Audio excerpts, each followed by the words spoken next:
너희들 어디 가니? 동우가 고개를 들더니 웃으면서 대답했습니다. 아, 어머니, 저희 다음 주에 한 달 동안 미국 여행 가요. 저는 그 말에 깜짝 놀랐습니다. 그럼 나는 어떡하고? 제가 물으니까 윤서가 캐리어에 옷을 넣으면서 대수롭지 않게 말했어요. 어머니는 집에 계시면 되죠. 집 좀 봐주세요. 갑자기 한 달씩이나 여행을 가. 그럼 나는 한 달 동안 혼자 여기 있어야 하는 거야? 제 목소리가 조금 떨렸어요. 윤서는 제 얼굴을 보더니 피식 웃었습니다. 그 웃음에는 비웃음이 섞여 있었어요. 어차피 어머니는 60살 이상이라서 비행기 못 타요. 그러니까 집에서 쉬세요. 이게 무슨 소리인가요? 60살 이상은 비행기를 못 탄다니요. 그게 무슨 말도 안 되는 소리인가요? 저는 황당해서 말했습니다. 윤서야, 무슨 소리야? 내 친구들도 다 비행기 타고 여행 다녀. 실제로 시골 친구들 중에는 자식들이 해외여행을 데려간 사람도 있었어요. 일본도 가고 중국도 가고요. 나이가 많아서 비행기를 못 탄다는 건 말도 안 되는 소리였죠. 그런데 윤서는 제 말을 듣고 더 크게 웃었습니다. 친구분들은 60살 전에 갔나 보죠. 어머니는 비행기 안 타보셨으면서 아는 척하지 마세요. 그 말투가 너무 무례했어요. 저를 완전히 바보 취급하는 거였죠. 나도 그 정도는 알아. 나이 많다고 못하는 거 아니잖아. 제가 다시 말했지만 윤서는 코웃음을 쳤어요. 그래요. 어머니가 제일 잘 아시죠? 그 비꼬는 말투에 저는 더 이상 참을 수가 없었습니다. 하지만 여기서 싸우고 싶지 않았어요. 나는 방에 들어갈게. 문을 닫고 침대에 앉았습니다. 나이가 많다고 비행기를 못 탄다니요. 저를 완전히 무식하고 바보 같은 사람으로 본 거잖아요. 나이가 많으면 뭐든지 모른다고 생각하는 건가요? 거짓말까지 해가면서 저를 놀리다니요. 방 안에서 숨을 고르고 있는데 거실에서 소리가 들렸습니다. 동우와 윤서가 대화하는 소리였어요. 여보, 좀 심하게 장난친 거 아니야? 장난인데 뭐 어때? 어차피 돈도 없어서 평생 비행기 못 탈 건데 뭐가 상관이야. 그 말을 듣는 순간 저는 숨이 멎는 것 같았습니다. 윤서는 저를 가난하고 무능한 사람으로 본 거예요. 동우는 뭐라고 더 말하지 않았습니다. 그냥 웃는 소리만 들렸어요. 아들마저 며느리 편인 거죠. 이 모든 일이 어떻게 시작되었는지 그 이야기를 처음부터 들려드릴게요. 안녕하세요. 저는 올해 71살 박미자입니다. 평생을 시골에서 농사만 지으며 살아왔죠. 해가 뜨면 밭으로 나가고 해가 지면 집으로 돌아오는 그런 삶이었어요. 그런데 몇 달 전부터 허리가 아프기 시작했습니다. 처음엔 그냥 나이 들어서 그런가 보다 했는데 점점 심해지더라고요. 밭일을 하다가도 허리를 펴지 못할 정도였습니다. 시골 병원에 갔더니 의사 선생님이 큰 병원에서 제대로 치료를 받아야 한다고 하셨어요. 그래서 서울에 사는 아들 동우한테 전화를 했습니다. 동우는 바로 서울로 올라오라고 했죠. 같이 살면서 치료받으라고요. 저는 사실 내키지 않았어요.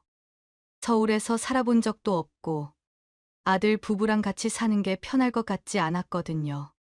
하지만 허리는 점점 더 아팠고 혼자서는 병원 다니기도 힘들었습니다. 그렇게 저는 평생 살던 시골집을 떠나 서울로 올라왔어요. 아들이 역까지 마중 나왔을 때 반가웠습니다. 차를 타고 아들 집으로 가는데 창밖으로 보이는 서울 풍경이 낯설기만 했어요. 높은 건물들, 빽빽한 차들, 바쁘게 걷는 사람들. 시골의 논밭과 산들만 보다가 이런 곳에 오니 벌써부터 숨이 막힐 것 같았죠. 집에 도착하니 며느리 윤서가 현관에서 저를 맞았습니다. 어머니, 오셨어요. 윤서의 인사는 형식적이었어요. 표정에서 반가움 같은 건 찾아볼 수 없었죠. 그래도 저는 괜찮다고 신경 쓰지 말자고 생각했습니다. 제 방은 작은 방이었어요.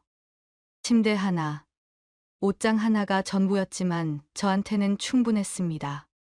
첫날부터 저는 최대한 조용히 지내려고 노력했어요.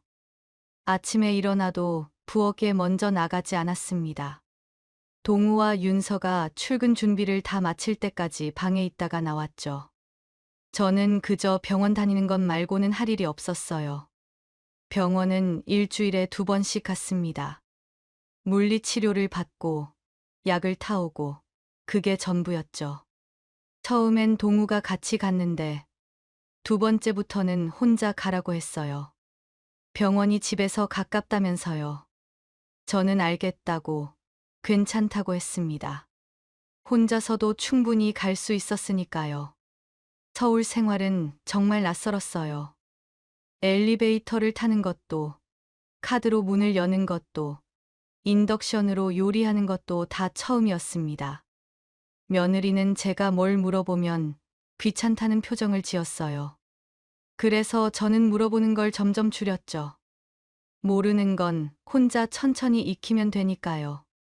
저녁 시간이 가장 어색했습니다. 동우와 윤서는 거실에서 텔레비전을 보거나 각자 핸드폰을 봤어요. 저는 그 사이에 껴서 앉아 있는 게 불편했습니다. 대화를 시도해봤지만 쉽지 않았어요. 오늘 날씨가 참 좋더라. 제가 말을 꺼내면 동우는 그렇게 대충 대답했죠. 네, 맞아요. 그리고는 다시 핸드폰을 봤습니다. 윤서는 아예 대꾸도 안 했어요. 저는 금방 방으로 들어가곤 했습니다. 거기 있는 게 민폐 같았거든요. 밤에 방에 누워 있으면 생각이 많아졌어요. 나는 왜 여기 있는 걸까? 허리 치료 때문이라고 스스로를 위로했지만 마음 한편으론 외로웠습니다. 시골에 있을 때는 혼자여도 외롭지 않았어요. 밭에 나가면 할 일이 있었고 동네 사람들과 이야기도 나눴죠. 하지만 여기서는 아무것도 할 수 없었습니다. 그냥 방에 있거나 병원에 가거나 그게 전부였어요. 며칠이 지나면서 저는 윤서의 시선을 느끼기 시작했습니다. 제가 거실을 지나갈 때, 부엌에서 물을 마실 때, 그 시선은 차갑고 불편해 보였어요. 마치 제가 이 집에 있는 게 싫다는 듯한 표정이었죠. 저는 더 조용히, 더 눈에 띄지 않게 지내려고 노력했습니다. 그러던 어느 날, 제가 거실 소파에 앉아 있을 때였어요. 윤서가 친구한테 전화를 하면서 저를 힐끗 쳐다봤습니다. 요즘 좀 답답해. 집에 사람이 많아서. 그 말을 듣는 순간 가슴이 철렁했어요. 저를 두고 하는 말이란 걸 알았으니까요. 저는 곧바로 방으로 들어갔습니다. 문을 닫고 침대에 앉아 한숨을 쉬었죠. 나는 여기서 짐이구나. 그런 생각이 들었습니다. 동우도 달라졌어요. 처음에는 잘 챙겨주더니 시간이 지나면서 무관심해졌습니다. 저녁에 들어와도 방에 들어가 인사만 하고 거실에서 윤서랑만 시간을 보냈어요. 저한테 말 거는 것도 점점 줄어들었죠. 병원은 어떻냐? 허리는 괜찮냐? 그런 질문조차 하지 않았습니다. 저는 점점 더 작아지는 기분이었어요. 마치 투명인간이 된 것 같았죠. 아침에 일어나도 저녁을 먹어도 아무도 저를 신경 쓰지 않았습니다. 저는 그저 이 집 한구석에 있는 짐짝 같았어요. 밤마다 방에 누워 생각했습니다. 내가 왜 여기 있어야 하지? 허리 치료는 이제 거의 끝나가는데 굳이 여기 더 있을 이유가 있을까? 하지만 당장 시골로 내려가자니 그것도 쉽지 않았어요. 그렇게 저는 하루하루를 견뎠습니다. 조용히, 눈에 띄지 않게, 민폐가 되지 않으려고 노력하면서요. 하지만 마음속 깊은 곳에서는 불편함과 외로움이 자라고 있었어요. 언젠가는 이 감정이 터질 것 같았습니다. 그날은 평범한 저녁이었습니다. 저는 방에서 책을 읽다가 화장실에 가려고 나왔어요. 그런데 거실에서 동우와 윤서가 커다란 캐리어를 꺼내놓고 짐을 싸고 있더라고요. 2개나 되는 큰 캐리어였습니다. 저는 궁금해서 물어봤죠. 너희들 어디 가니? 동우가 고개를 들더니 웃으면서 대답했습니다. 아, 어머니, 저희 다음 주에 1달 동안 미국 여행 가요. 저는 그 말에 깜짝 놀랐습니다. 1달이나 여행을 간다고요. 그럼 저는 어떻게 되는 거죠? 그럼 나는 어떡하고? 제가 물으니까 윤서가 캐리어에 옷을 넣으면서 대수롭지 않게 말했어요. 어머니는 집에 계시면 되죠. 집 좀 봐주세요. 1달 동안 혼자 이 집에 있으라니 저는 당황스러웠습니다. 갑자기 1달씩이나 여행을 가. 그럼 나는 1달 동안 혼자 여기 있어야 하는 거야? 제 목소리가 조금 떨렸어요. 윤서는 제 얼굴을 보더니 피식 웃었습니다. 그 웃음에는 비웃음이 섞여 있었어요. 어차피 어머니는 60살 이상이라서 비행기 못 타요. 그러니까 집에서 쉬세요. 이게 무슨 소리인가요? 60살 이상은 비행기를 못 탄다니요. 그게 무슨 말도 안 되는 소리인가요? 저는 황당해서 말했습니다. 윤서야, 무슨 소리야? 내 친구들도 다 비행기 타고 여행 다녀. 실제로 시골 친구들 중에는 자식들이 해외여행을 데려간 사람도 있었어요. 일본도 가고 중국도 가고요. 나이가 많아서 비행기를 못 탄다는 건 말도 안 되는 소리였죠. 그런데 윤서는 제 말을 듣고 더 크게 웃었습니다.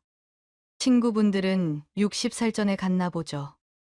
어머니는 비행기 안 타보셨으면서 아는 척하지 마세요. 그 말투가 너무 무례했어요. 저를 완전히 바보 취급하는 거였죠. 동우는 옆에서 아무 말도 하지 않았습니다. 그저 캐리어를 정리하면서 작게 웃고 있을 뿐이었어요. 제 가슴이 답답해졌습니다. 나도 그 정도는 알아. 나이 많다고 못하는 거 아니잖아.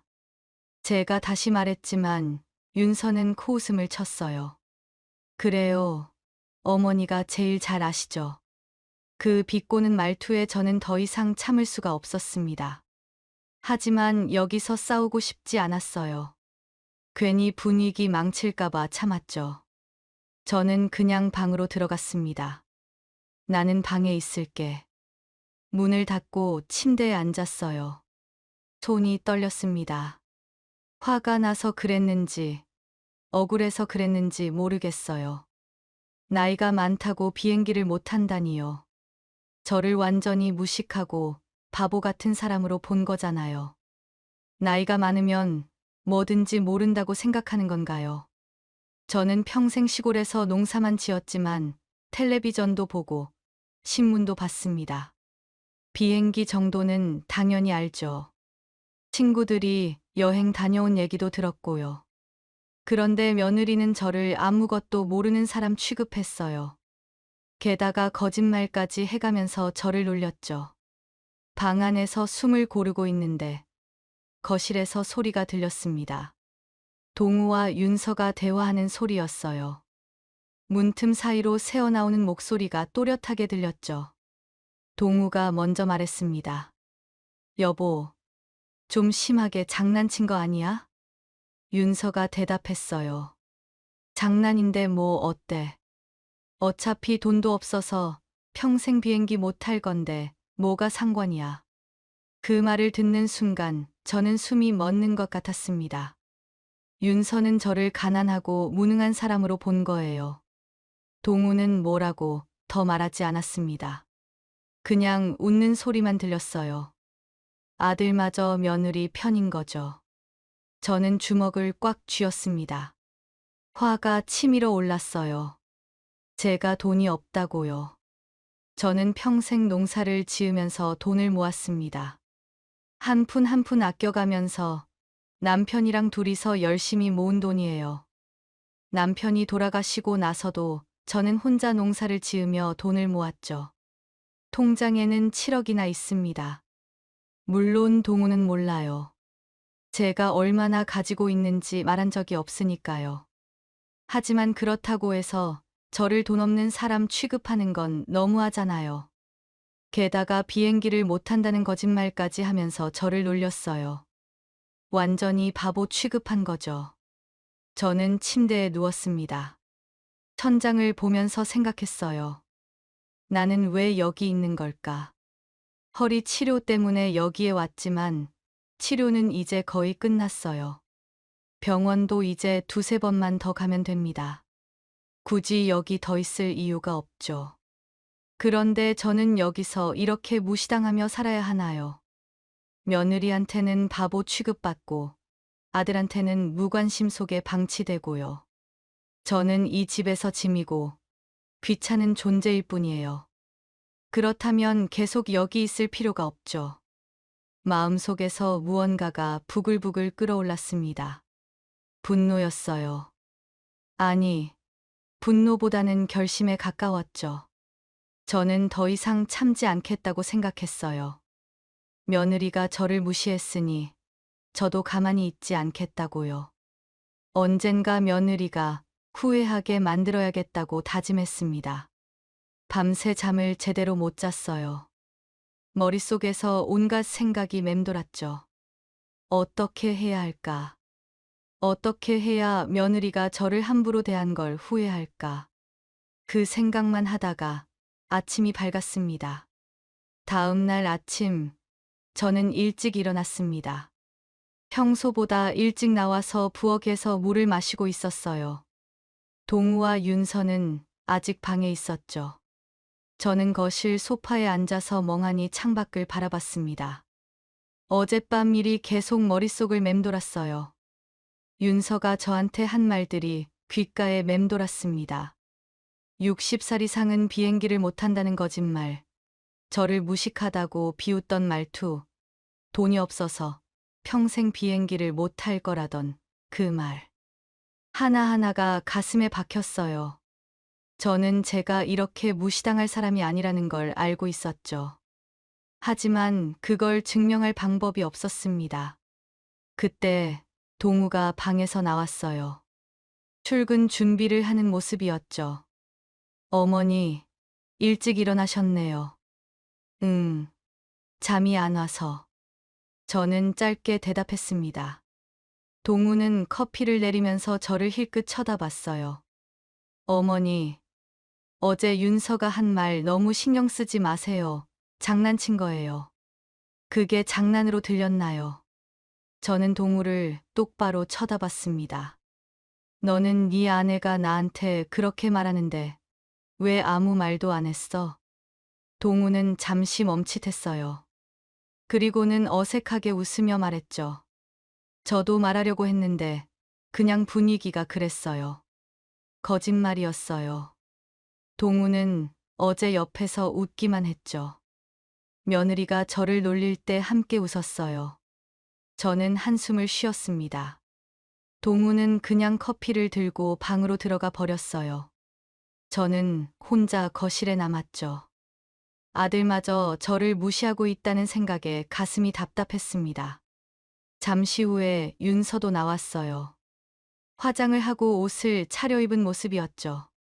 저를 보더니 인사도 없이 핸드백을 챙겼습니다. 저는 그 모습을 보면서 생각했어요. 저 사람은 나를 사람으로도 안 보는구나. 그냥 집에 있는 물건 정도로 생각하는 거겠죠. 동우와 윤서는 출근 준비를 마치고 현관으로 향했습니다.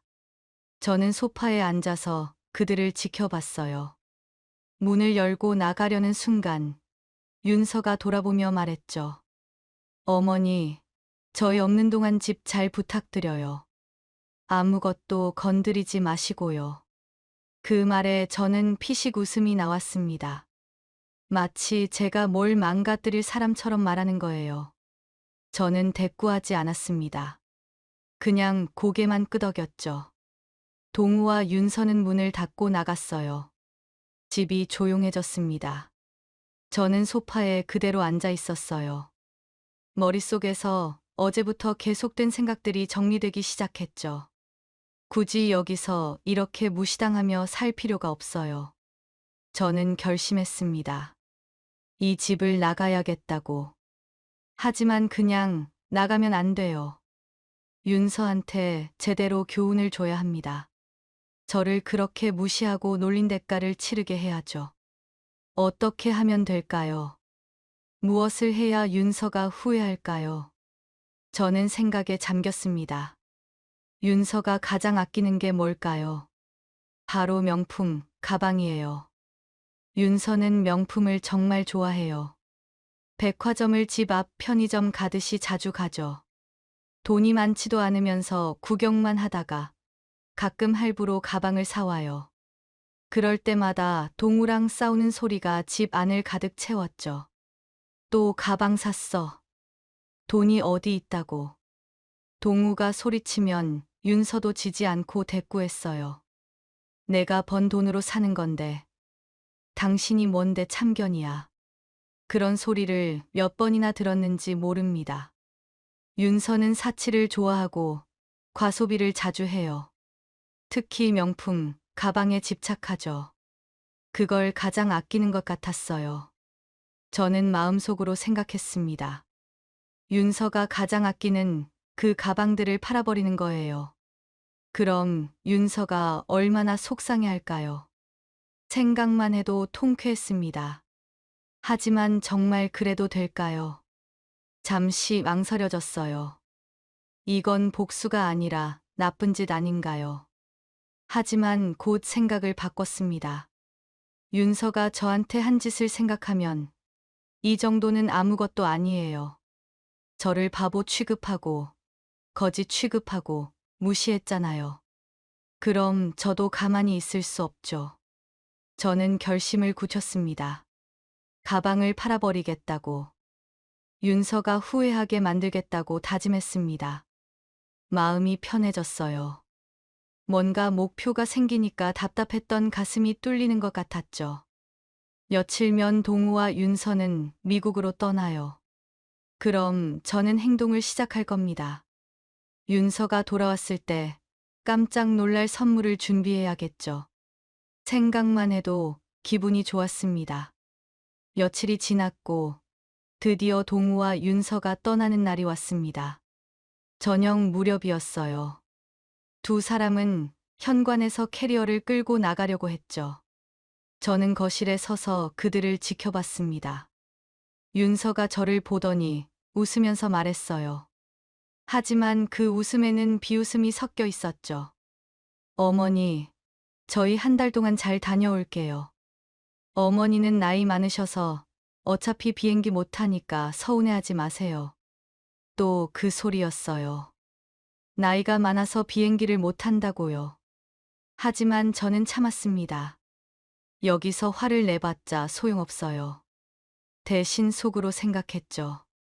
너는 돌아와서 후회할 거라고요. 이번에도 동우는 옆에서 아무 말도 하지 않았어요. 그저 윤서가 하는 말을 듣고 살짝 웃기만 했죠. 제 아들이 저를 무시하는 아내 옆에서 웃고 있는 거예요. 그 모습을 보니 화가 더 치밀었습니다. 아들마저 저를 무시하는구나. 그렇다면 저도 가만히 있을 수 없죠. 조심해서 잘 다녀와라. 저는 최대한 평온하게 말했습니다. 동우와 윤서는 인사를 하고 문을 나섰어요. 문이 닫히는 소리가 들렸고 집은 조용해졌습니다. 저는 현관 쪽을 한참 바라보다가 돌아섰죠. 이제 한 달 동안 이 집에 저 혼자예요. 저는 거실을 천천히 둘러봤습니다. 텅 빈 집이 오히려 편했어요. 눈치 볼 사람도 없고 무시당할 일도 없죠. 이제 복수를 시작해야 해요. 먼저 윤서의 드레스룸에 가야 합니다. 거기에 명품 가방들이 있거든요. 저는 자리에서 일어나 윤서의 방으로 향했죠. 드레스룸 문을 열었습니다. 안에는 옷들이 가득했어요. 한쪽 벽에는 선반이 있었고 거기에 가방 5개가 있었습니다. 윤서가 유독 아끼는 가방들이에요.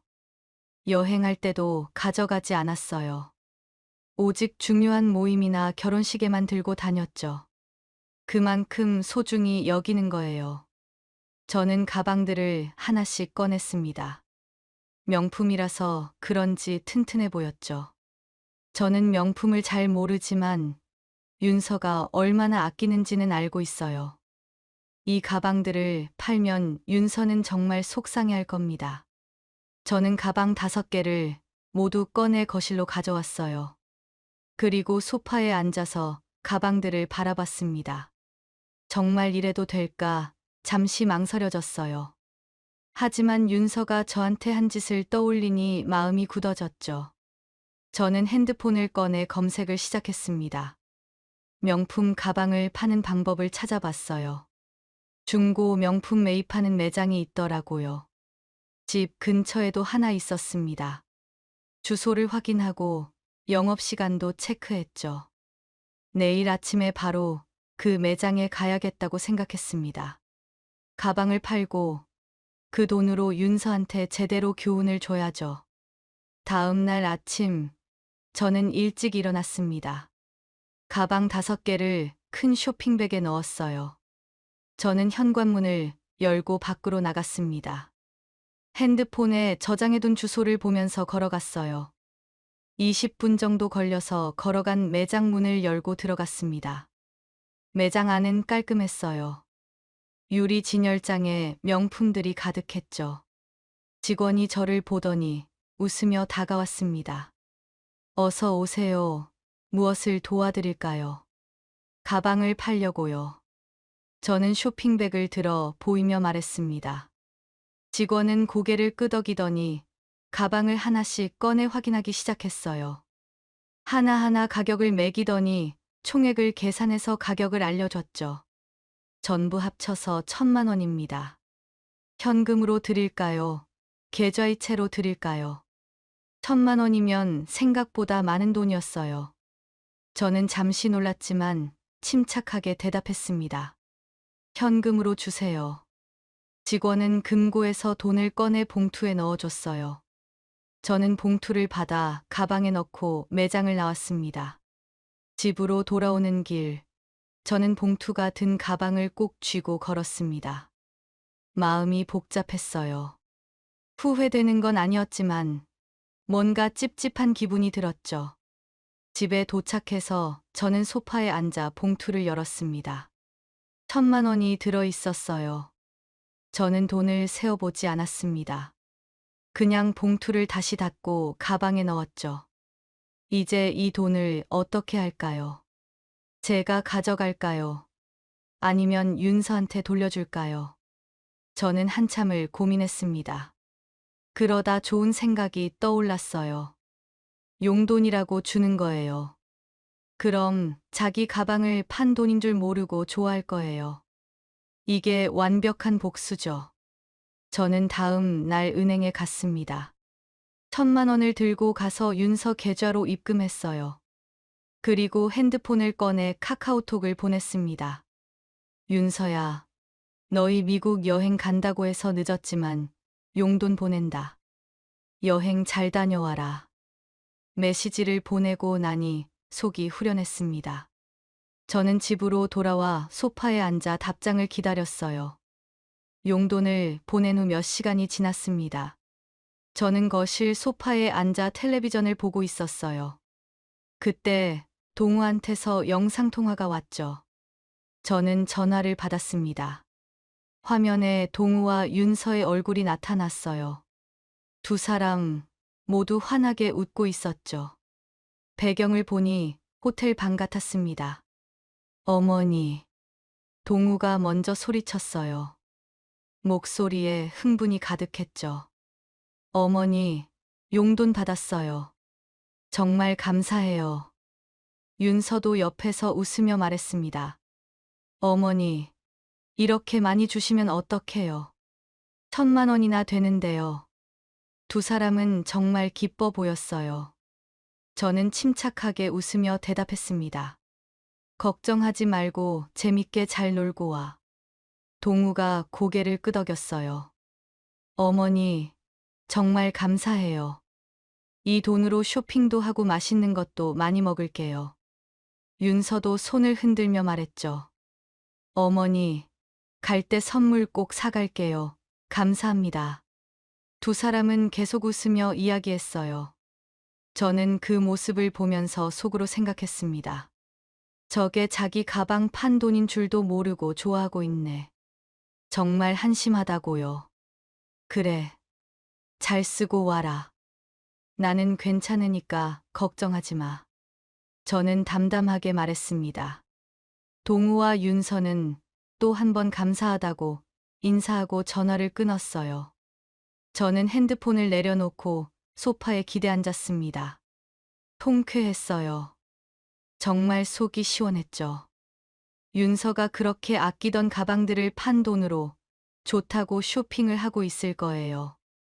그걸 생각하니 웃음이 나왔습니다. 나중에 돌아와서 가방이 없어진 걸 알면 얼마나 놀랄까요? 생각만 해도 기분이 좋았어요. 저는 자리에서 일어나 창밖을 바라봤습니다. 서울의 거리가 내려다 보였어요. 사람들이 바쁘게 오가고 차들이 달리고 있었죠. 저는 문득 생각했습니다. 이제 복수도 했고 허리 치료도 끝났는데 굳이 여기 있을 이유가 없잖아요. 저는 방으로 들어가 서랍을 열었습니다. 통장을 꺼내서 잔액을 확인했어요. 7억이 있었죠. 이 돈이면 충분합니다. 새로 집을 구해서 혼자 살 수 있어요.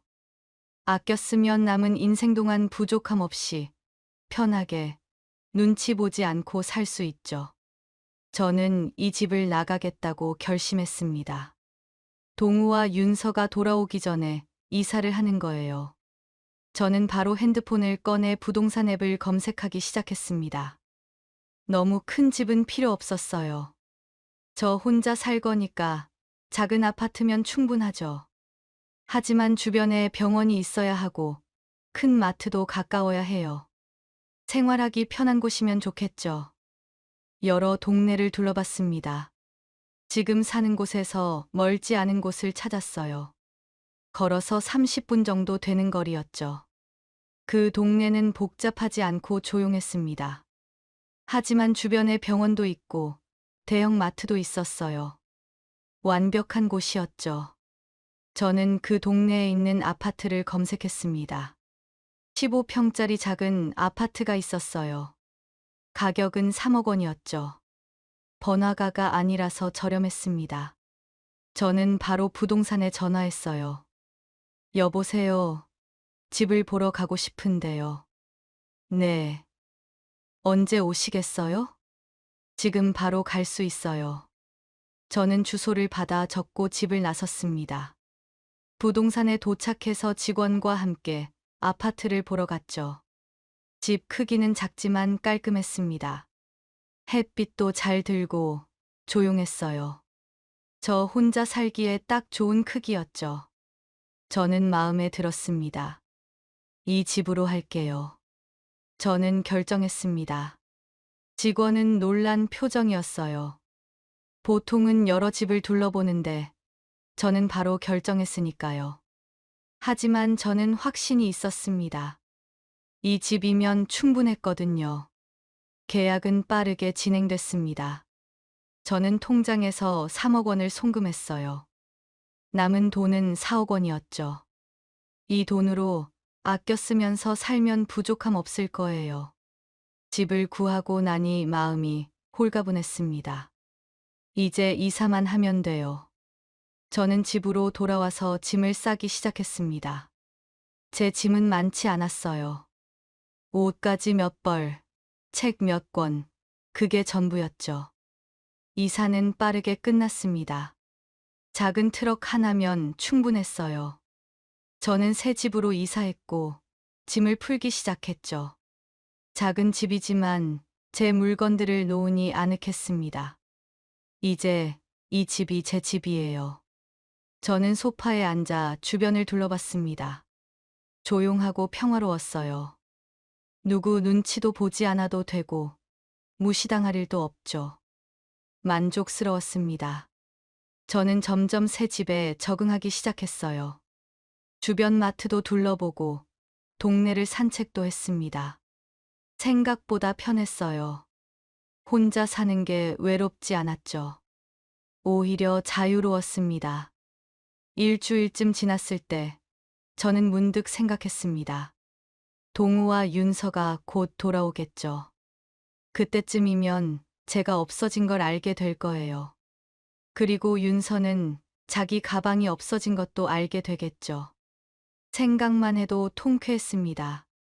저는 소파에 앉아 차를 마셨어요. 창밖으로 조용한 거리가 보였죠. 저는 이제 여기서 살 거예요. 제 인생을 제 방식대로 살 겁니다. 더 이상 누구한테도 무시당하지 않을 거예요. 며칠이 더 지나고 저는 새 집에 완전히 적응했습니다. 아침에는 산책을 하고 낮에는 집안일을 했어요. 저녁에는 텔레비전을 보거나 책을 읽었죠. 평범한 일상이었지만 행복했습니다. 어느 날 저는 달력을 보다가 깨달았어요. 동우와 윤서가 돌아오는 날이 일주일 남았더라고요. 곧 두 사람은 한국에 돌아올 겁니다. 그때 제가 없어진 걸 알게 되겠죠. 저는 약간 긴장됐습니다. 동우가 전화하면 뭐라고 말해야 할까요? 하지만 저는 이미 결심했어요. 다시는 동우 집으로 돌아가지 않겠다고요. 윤서한테 무시당하며 살 수 없습니다. 저는 핸드폰을 켜서 동우 번호를 받습니다. 미리 전화해야 할까요? 아니면 그냥 두 사람이 돌아올 때까지 기다릴까요? 저는 고민하다가 그냥 기다리기로 했습니다. 어차피 곧 알게 될 텐데 미리 말할 필요는 없죠. 저는 핸드폰을 내려놓고 창밖을 바라봤습니다. 해가 지고 있었어요. 노을이 아름다웠죠. 저는 그 노을을 보면서 생각했습니다. 제 인생도 노을처럼 아름답게 끝나면 좋겠다고요. 남은 시간을 평화롭고 행복하게 살고 싶었습니다. 드디어 일주일이 지났습니다. 동우와 윤서가 한국에 돌아오는 날이었어요. 저는 소파에 앉아 핸드폰을 보고 있었습니다. 언제쯤 연락이 올까 궁금했어요. 한편 동우와 윤서는 지친 몸으로 인천공항에 도착했습니다. 긴 비행으로 피곤했지만 한 달간의 여행은 정말 즐거웠죠. 제가 보낸 용돈 1,000만 원 덕분에 쇼핑도 실컷 하고 맛있는 것도 많이 먹었거든요. 택시를 타고 집으로 가는 내내 윤서는 신이 나 있었습니다. 여보, 이번 여행 정말 최고였어. 어머니가 용돈까지 보내주셔서 더 좋았고, 동우도 고개를 끄덕였어요. 그러게, 어머니한테 나중에 선물 꼭 드려야겠어. 두 사람은 집에 도착했습니다. 현관문을 열고 들어가는데 집이 너무 조용한 거예요. 평소 같으면 제가 마중을 나왔을 텐데 아무 인기척이 없었죠. 어머니, 저희 왔어요. 동우가 큰 소리로 불렀지만 대답이 없었습니다. 윤서도 이상하다는 표정을 지었어요. 동우는 제 방으로 갔습니다. 문을 여는 순간 동우는 얼어붙었죠. 방이 텅 비어 있었거든요. 침대도, 옷장도, 제 물건들도 모두 사라졌어요. 여보, 이거 뭐야? 어머니 방이 완전히 비어 있어. 동우가 당황해서 소리쳤습니다. 윤서도 놀라서 방으로 뛰어왔어요. 두 사람은 멍하니 빈 방을 바라봤죠. 설마 이사 가신 거야? 윤서가 조심스럽게 말했습니다. 동우는 황급히 저한테 전화를 걸었어요. 오후 3시쯤이었을 거예요. 제 핸드폰이 울렸습니다. 동우였죠. 저는 숨을 한 번 크게 쉬고 전화를 받았습니다. 여보세요. 어머니, 저 지금 집에 도착했는데 어디 계세요? 동우의 목소리가 당황한 것 같았어요. 저는 침착하게 대답했습니다. 아, 나 이사했어. 이제 혼자 살려고. 네. 갑자기 이사요. 어디로 가신 거예요? 동우가 놀라서 물었습니다. 저는 짧게 대답했어요. 허리 치료도 다 끝났고 혼자 사는 게 편할 것 같아서. 너희도 불편했을 테니까. 아니에요, 어머니. 그게 무슨. 동우가 뭔가 말하려고 했지만 저는 끊었습니다. 나는 이제 혼자 살 거니까 걱정하지 마. 난 괜찮아. 그리고 전화를 끊어버렸어요. 동우는 핸드폰을 들고 멍하니 서 있었습니다. 윤서가 다가와서 물었죠. 뭐래? 어머니, 어디 가셨대? 이사 가셨대. 이제 혼자 사신대. 동우의 대답에 윤서는 잠시 놀란 표정을 지었어요. 하지만 곧 얼굴에 미소가 번졌죠. 그래, 어머니도 불편하셨나 보네. 사실 우리도 좀 불편했잖아. 윤서가 솔직하게 말했습니다. 동우도 고개를 끄덕였어요. 그렇긴 해. 근데 갑자기 이사를 가시다니. 뭐, 어때? 어머니가 편하게 사시겠다는데.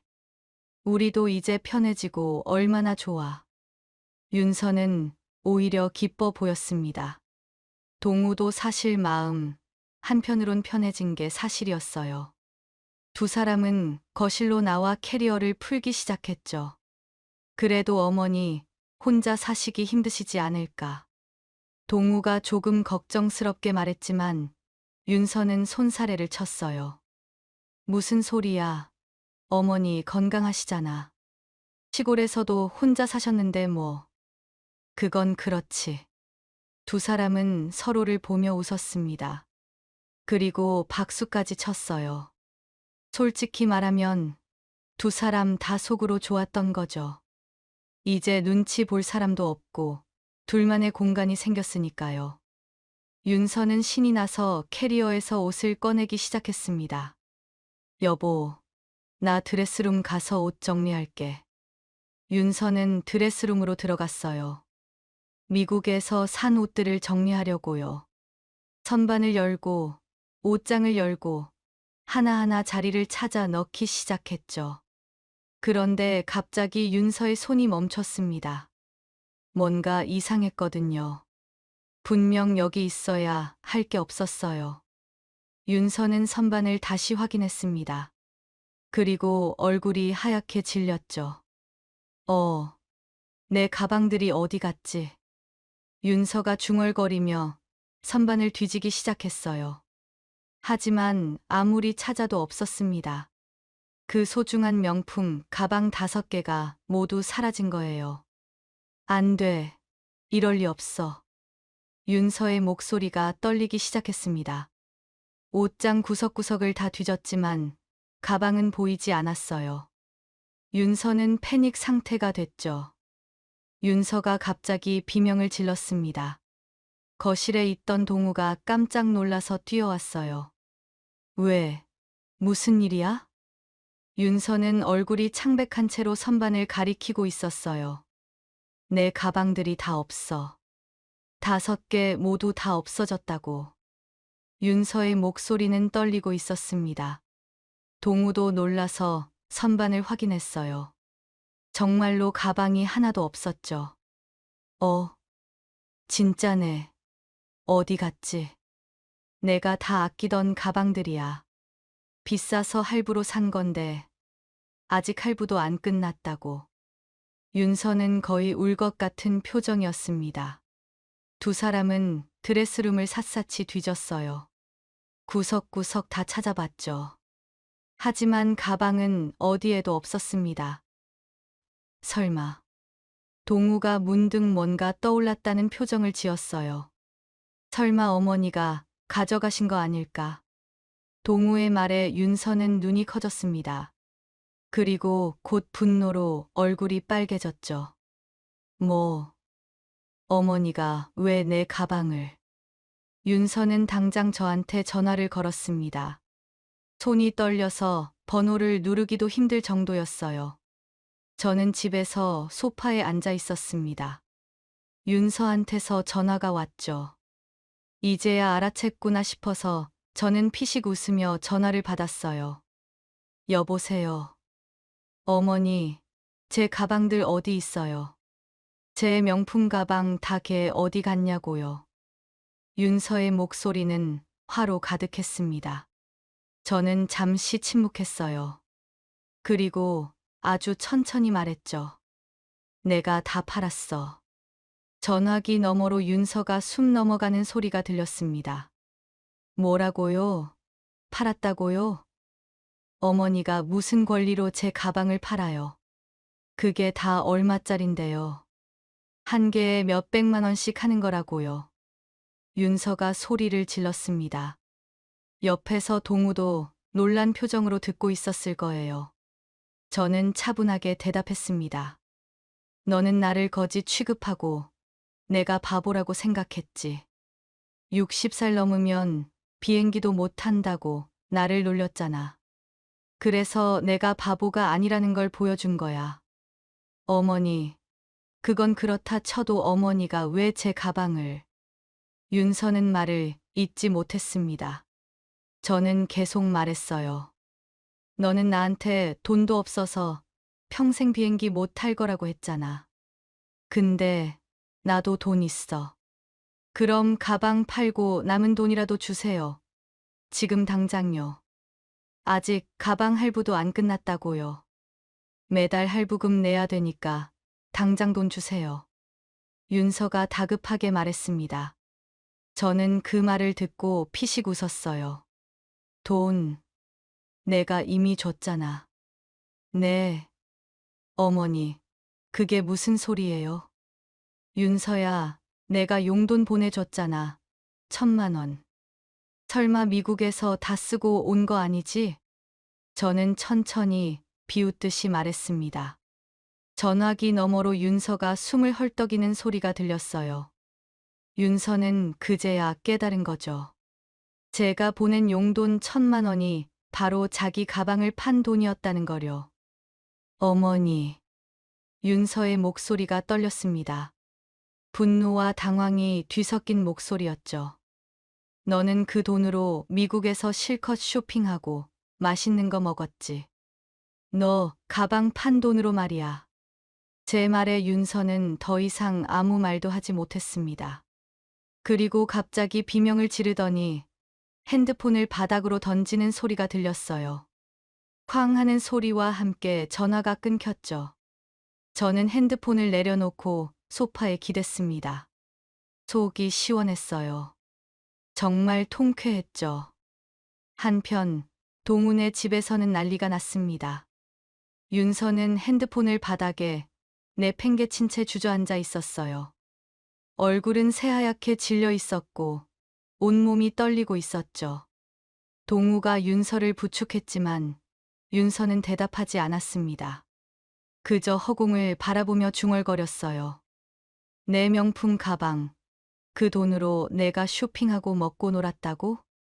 윤서는 충격에 빠진 것 같았습니다. 자기가 그렇게 아끼던 가방들이 팔렸고 그 돈으로 자신이 미국에서 신나게 쇼핑을 했다는 사실이 믿기지 않았던 거예요. 동우도 할 말을 잃었습니다. 어머니가 이렇게까지 할 줄은 몰랐거든요. 동우는 다시 저한테 전화를 걸었어요. 저는 전화를 받았습니다. 어머니, 지금 어디 계세요? 어디로 이사 가셨어요? 주소 좀 알려주세요. 저희 얼굴 보고 이야기해요. 동우의 목소리는 조급했습니다. 저는 단호하게 말했어요. 아니, 나는 너네 얼굴 다시는 보고 싶지 않아. 어머니, 그게 무슨... 너도 똑같아. 윤서가 나를 바보 취급하고 무시할 때 왜 아무 말도 안 했어? 옆에서 웃기만 했잖아. 나를 거지 취급하고 비행기도 못 탄다고 놀릴 때도 말이야. 제 목소리는 차갑고 단호했습니다. 이제 와서 얼굴 보고 얘기하자고? 그런 말 하지 마. 다시는 전화하지 마. 저는 전화를 끊어버렸습니다. 그리고 핸드폰 전원을 꺼버렸어요. 동우는 끊긴 전화기를 들고 멍하니 서 있었습니다. 윤서는 여전히 바닥에 주저앉아 있었고요. 두 사람은 한동안 아무 말도 하지 못했습니다. 이제야 두 사람은 깨달았을 겁니다. 저를 무시한 대가가 얼마나 큰지요. 저는 바보가 아니에요. 돈도 있고 똑똑하기까지 하죠. 그리고 무엇보다 저도 자존심이 있는 사람이에요. 며칠이 지났습니다. 저는 제 집에서 평화로운 일상을 보내고 있었어요. 아침에 일어나면 창문을 열고 커피를 내려 마시며 하루를 시작했죠. 누구한테도 방해받지 않는 조용한 아침이었어요. 동우와 윤서한테서 연락은 없었습니다. 제가 핸드폰 전원을 껐으니까요. 다시 켜도 연락이 올 것 같지 않았어요. 아마 두 사람도 포기했겠죠. 저는 이제 그들과 완전히 선을 그었습니다. 저는 매일 동네를 산책했어요. 작은 공원에 가서 벤치에 앉아 책을 읽기도 했습니다. 주변 사람들과 가끔 인사를 나누기도 했죠. 모두 친절했어요. 누구도 저를 무시하지 않았습니다.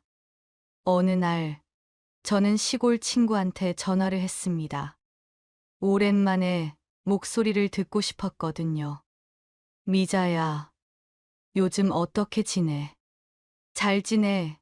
지금 서울에서 혼자 살아. 혼자. 아들이랑 같이 산다고 서울 올라갔잖아. 이제 같이 안 살아. 내가 나왔어. 저는 친구한테 간단히 설명했습니다. 며느리한테 무시당한 일, 가방을 판 일, 그리고 독립한 일까지요. 친구는 깜짝 놀랐어요. 어머, 미자야. 너가 그렇게까지 할 줄 몰랐네. 잘했어. 며느리가 너무 심했다. 친구의 말에 저는 웃었습니다. 그래요. 저는 잘했어요. 제 자신을 지킨 거니까요. 그래도 아들이 섭섭해하지 않을까. 섭섭하면 어때? 나도 감정이 있는 사람인데 무시당하면서까지 살 수는 없지. 저는 단호하게 말했습니다.